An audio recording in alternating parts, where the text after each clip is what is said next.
the problem is nothing is left undone. Nothing is left untied. I mean, I'm sitting there thinking, oh, God, she's got to get pregnant, she's got to go, and he's got to turn to the dark side. Did you not find the last 10 minutes where they cut the saber duels with the birthing sequence? I thought that was rather well done, actually. No, all I thought was, yeah, George, you saw The Godfather, I saw The Godfather. You know what? The Godfather was made by somebody who at exactly the same time as you was having their career started up, and look what happened to him. He went on to make Apocalypse Now, and you went on to make this. What happened? Gary in Muswell Hill says, Mark, can you explain... no, probably not. Why, if double-ended lightsabers, presumably an improvement on the single-ended variety, but they appear in a prequel? Surely it's like having aerial duels between fighter jets in a film about World War I and biplanes in a film about World War II. But also, can you explain why it is...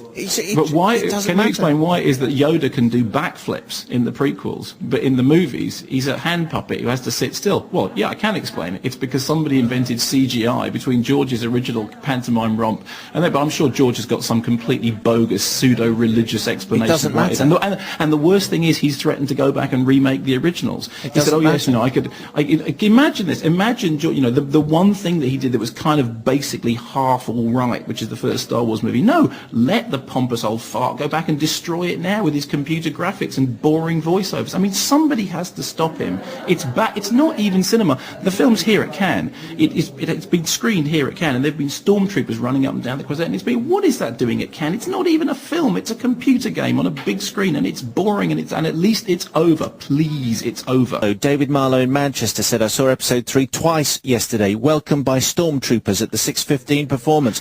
I found the film visually stunning, bar perhaps the final saber fight, and emotionally deeply moving. The fulfillment of Anakin's destiny is the very definition of Shakespearean tragedy. That is not to compare his beauty of language, but the universal truth that we are all burdened by the inadequacies, whatever they may be, of our nature and soul. I laughed at R2-D2, cowered at the Chancellor, and smiled with glee when spotting the Millennium Falcon. But it is the truth within the characters that makes the narrative work. Thank you, George. Says David Marlowe. Can I just say that very erudite review demonstrates to me exactly what I've always held, which is that the real genius of Star Wars is in the mind of the fans. It's not on the screen. I mean, everything that you've said in that review is what I would like to have seen in the film, and is what I think is absent from the film. I mean, the only thing I would mock is the dialogue isn't Shakespearean. I mean, not Shakespearean. It's not even Yellow Pages. It's barely English. The reason why it's terrific, Mark, is that there are no other films that I can think of that will be out this year where, as the lights go down, everyone there will applaud, and that's fantastic. That's an experience, and people stood up and applauded at the end of it as well. So, I mean, I could say that there are many things that people applaud that are not. I mean, I'll give you an example. For example, something out this week, Notre Musique, which is the movie by Jean-Luc Godard, which opened. It was in Cannes last year, and I thought it was just the most insufferable piece of old arty hogwash. And of course, because it was the man himself, everyone went, oh yes, marvelous. It's a brilliant film in which Jean-Luc discusses the nature of the world in the light of Bosnia and art and war, and it was absolute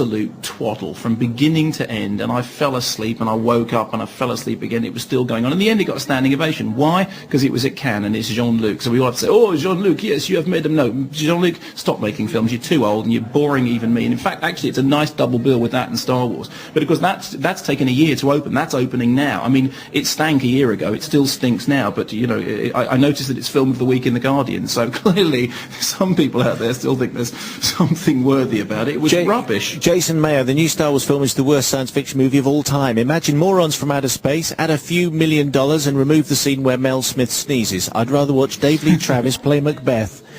Neil Edwards says, Simon, just a quick message. I went to see Revenge of the Sith last night. I thought it was fantastic. Really bridged the two trilogies well. My girlfriend hated it, but hey. And this says, for 30-somethings like me, Episode 3 was the best cinematic experience ever.